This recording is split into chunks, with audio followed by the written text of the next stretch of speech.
barely holding on. We are finally here, bruh. Hood Poet, 3 years in the making. I don't fuck with new niggas, no we don't recruit niggas, I be with a few killers, yeah. Now listen, I know you see the title, just hear me out, let me cook, bruh. Listen, I'm a big Polo G fan, and lately it seems as if I'm the only one that's been hyped for this project. You feel me? Like all over my social media, or just in general, I've been talking about Polo a lot past month or so on my stories and shit. And I've even got people responding like, talking about Polo G in 2024 is crazy. I'm like, man, listen, we've been waiting on this shit for a minute. I actually got the GOAT vinyl right here because I'm working on a Polo G documentary, which stay tuned, bro. Stay tuned. I don't really know where to begin. So it's been a long time since we got a Polo G project. We've had some features, some Lucy singles here and there. Sorries and Ferraris. I'm surprised it's not on here. Maybe it's on the deluxe. I don't know. Love the cover art. I think it's one of the best that he's ever had. I think this is probably his best cover art. I'll definitely say that. But as soon as this shit dropped last night, I laid down, put my AirPods in, bumped it front to back. I want to say at least twice before I, knocked out. And then today I went to the gym this morning. I bumped this again front to back pretty much, yeah, like twice, because I was at the gym for like 2 hours. I had to give my thoughts on this to you guys. And listen, I know literally the album came out today. My opinion can change tomorrow, the next day, next week, next month. But as of right now, I ain't gonna lie, man, first impressions after hearing it a few times today, I feel like this album is good. There's some really good tracks, but overall, it's nothing really groundbreaking, to be quite honest with you. He kind of stayed in his lane. He played it safe. And I always say this, like, fans are fickle, so I get it. You feel me? Like, damned if you do, damned if you don't. If he was to make an album that was completely like left field and some random shit, like a completely different sound, all his fans would be like, not even his fans, just people listening to it, like, what is this? What the hell is this? This is not the Polo I like. Oh, I miss the old Polo.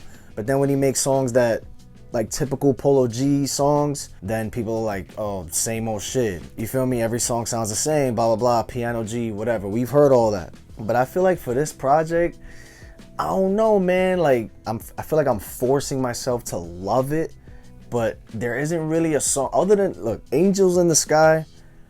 I've been bumping that shit every single day on repeat. And that's low-key an old song, because he snippeted that back in like the pandemic.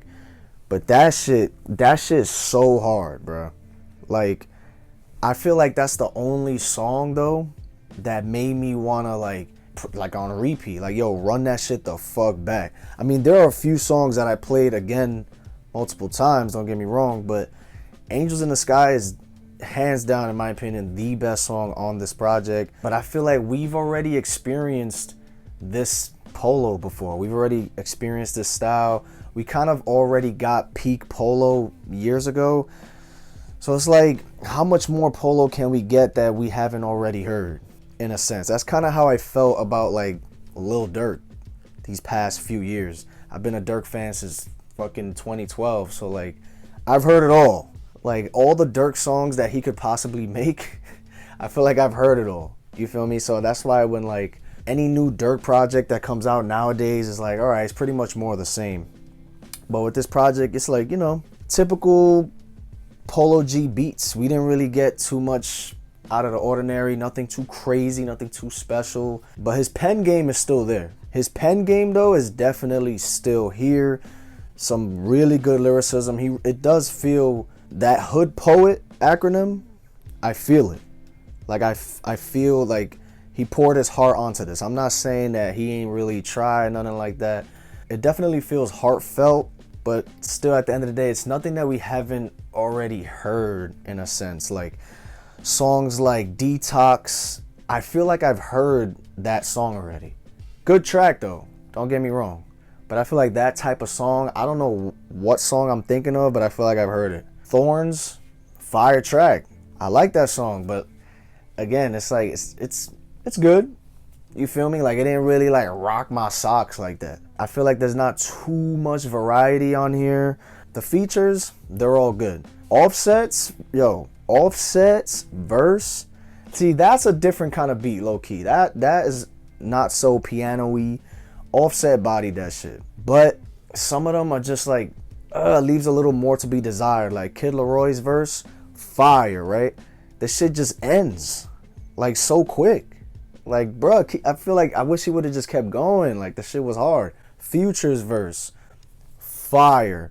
Mixed, great, but it just ends abruptly. It's like, fuck, bro. If he had another maybe 6 bars, like, I felt that way with the intro track. God's Favorite has potential to be one of his best, like, intro songs. Very powerful, very triumphant. I'm feeling it. He's going in, he's wilding, he's spinning, he's going crazy. And then it kind of just ends. Like, bro, if he would have had another verse, holy shit. That shit would have probably been the best song on the tape, bro. But that's just me being a little picky. It's a good song. But man, I wish that song was longer. The song, the single, We A Shoot, I feel like that song is such a 2020 ass song. Like, I feel like it's, I don't know, it could have been on Dirk's album. Like, it sounds like a pandemic ass drill song. We've heard this type of song already. It's good. It's not bad. Dirk though, bodied that shit. Better believe. Like, he went crazy on that shit. Dirk snapped.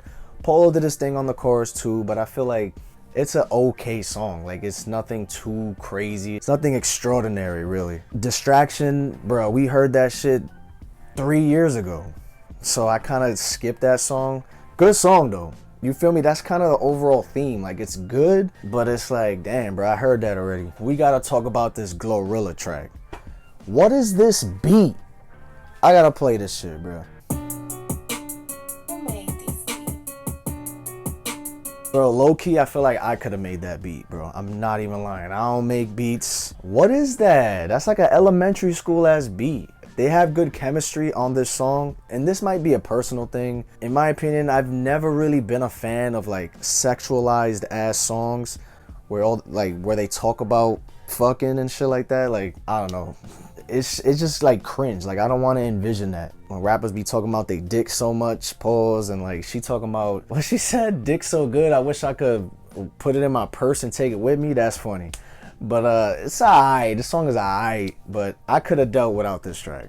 If this track was not on here, I'm Gucci. I'm probably never gonna bump this song. This is not for me. Father's Day, I believe it was supposed to be called Letter to My Pops, but I think he changed the name of it. That's a good song. Literally a letter to his pops, showing love. Can't really hate on that track. The outro is cool too with his pops talking. And the outro, From the Heart, it's alright. I feel like this album is low-key neck and neck with Hall of Fame. Like, I know a lot of people, a lot of Polo G fans don't really fuck with Hall of Fame, or at least they feel like it's his weakest project or whatever. After hearing this, I went back to Hall of Fame and it's like, damn, like, that shit is pretty overhated. Hall of Fame 2.0 though is one of his. Hall of Fame 2.0 is definitely better than this project. You could argue with this wall that's right here. You could do that all day, but that is a great project. Parting Ways is low-key better than every song on here except Angels in the Sky. But again, it's my opinion. Young and Dumb, songs like that, like, he didn't really like do anything outside the box, really. You feel me? He played it safe. There isn't, I don't know, man. The song Only Gang with 42 Doug, that flow, that was a little different. That shit is hard. I fuck with that song. I feel like 42 Doug sounds like a Walmart Kodak, but that's just me. Same Me is literally like it's definitely a Kanye ass song, some Donda shit, but it's good, it's cool. But yeah, I'm kind of blabbering right now. I'm all over the place. I have so many things to say about this project because, like, bro, I've been fiending for this shit for years, and I just feel like it's okay. You feel me? It's alright. Angels in the Sky though, that's one of his best songs of all time. I just feel like certain songs on Hall of Fame is better than this. Like Toxic, bro, or even the shit with Dirk and Kid Leroy on that. Forgot the name of it. Go Part 1 is way better than No Recruits. He reached for his Cardi. It's gonna be a whole lot of red. Like, even though it's a good song, No Recruits, but like, it's alright. Like, I keep saying this shit, bro. This might be his weakest project, but that doesn't mean it's bad. But yeah, I need to know your guys' thoughts on this project ASAP, bro. I'll check you guys in the next video. Peace.